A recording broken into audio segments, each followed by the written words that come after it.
Charles Baudelaire was the greatest poet in the French language, and many people think he was the first modern poet in any language.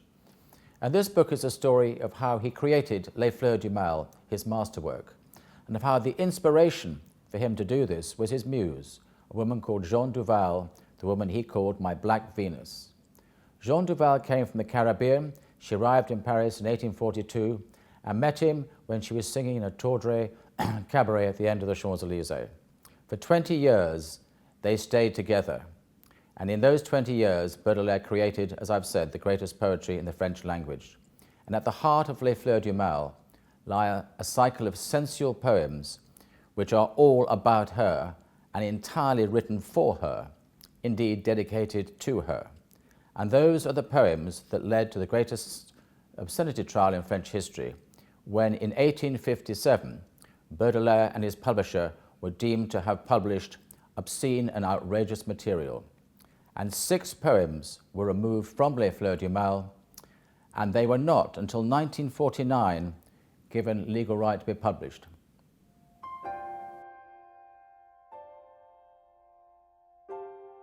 I had an amazing French teacher at my school, Westminster School in London. I must have been about 16 or 17, and Geoffrey Shepherd took his class through the glories of French literature, as he deemed them. And at the center of his teaching was Charles Baudelaire, of whom, I may say, none of us had ever heard. But by the end of that year's education with Mr. Shepherd, we were all, I have to say, slightly surprisingly, greatly enthused by this dark, long-dead poet and his gloomy poetry, which we thought was pretty difficult to understand, until Mr. Shepherd led us into the intricacies of the meaning behind them. So that was the start of what became, I probably have to admit, a slight obsession with Charles Baudelaire. Because the more I read the poetry, the more I looked into his life, the more one obvious question raised itself. And that question was, why did he spend 20 years with a woman deemed to be his muse and deemed to be the inspiration for his poetry? And that woman was Jeanne Duval, the Black Venus of his poems. And the mystery in that relationship is one that I hope I go some way towards revealing in this book. Because Jeanne Duval has been damned by Baudelaire's biographers, by literary critics, as nothing more than a slut and a wanton, a drug addict, an alcoholic, a woman who slept with his friends, stole all his money. So the question is, why did he stay with her for so long? And how did she become his muse?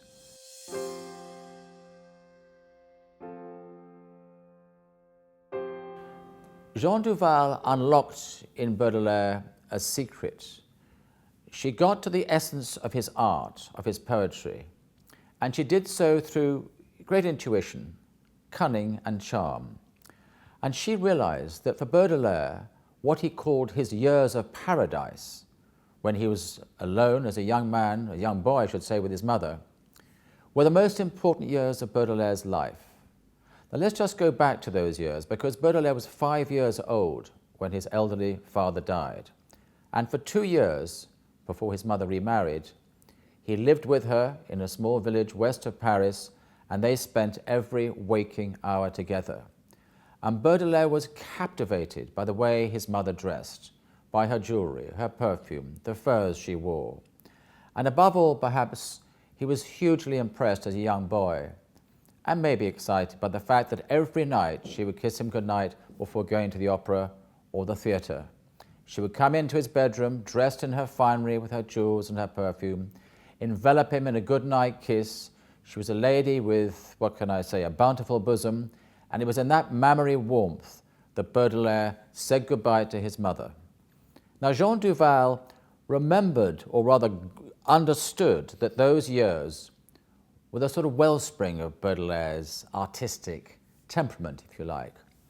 And I think she recreated for him some of the excitement, the pleasure that he found in that relationship with his mother.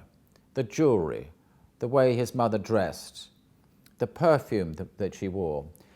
And Jeanne Duval was a voluptuous lady, possessed of a fine, full figure, exactly, indeed, as Baudelaire's mother had been.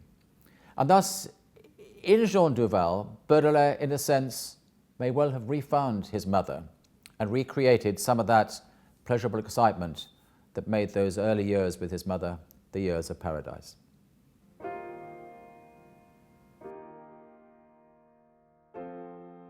When Baudelaire was a young man on the left bank, he would stroll the back streets, visit the brothels, the bars, the restaurants, and delight in the company that he found there.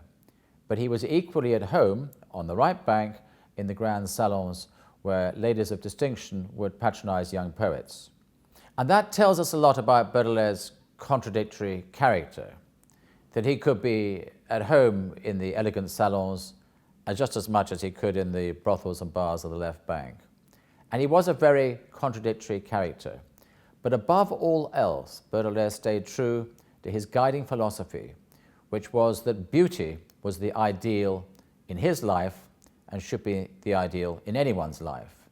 And he felt in the creation of beauty, be it in poetry, in painting, in architecture, man could find redemption from his own inner frailties. And Baudelaire certainly had his frailties, and it was in his poetry that he sought to redeem his own, in many respects, squalid lifestyle.